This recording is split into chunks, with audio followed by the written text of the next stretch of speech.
got it all. It's brilliant.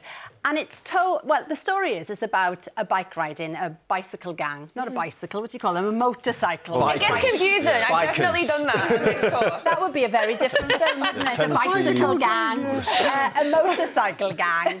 And it's told from the perspective of one of the wives, yourself, Kathy, over a period of 10 years. Yes. What does she sort of discover over that decade then, and how does their story change?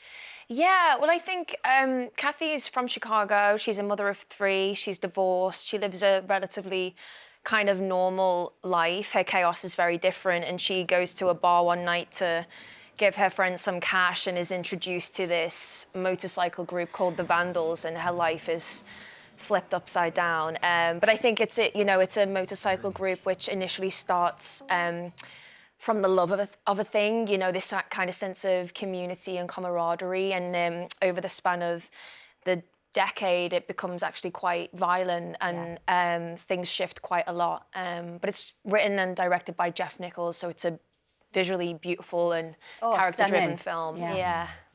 Austin, was there anything kind of either during filming or prior to filming that you learned about, like, the biking community that either surprised you or, I don't know, was kind of like warming to know? Yeah, I think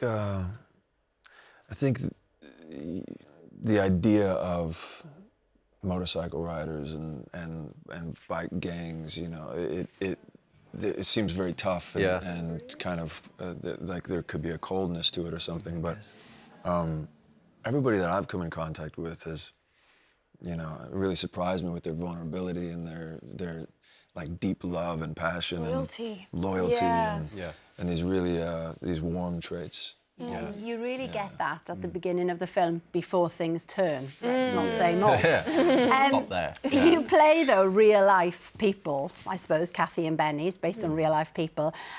What was Benny like to play? Did you like him, Austin? I loved him. I mean, he's one of the coolest characters I've ever had the chance to play.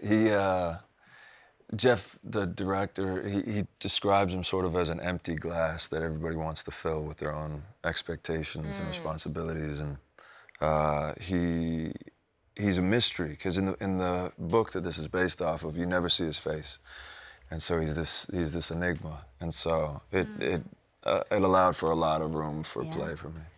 Benny would probably be very pleased with the face that they did put to the very pleased. You said, Jodie, that Kathy reminds you of your nan.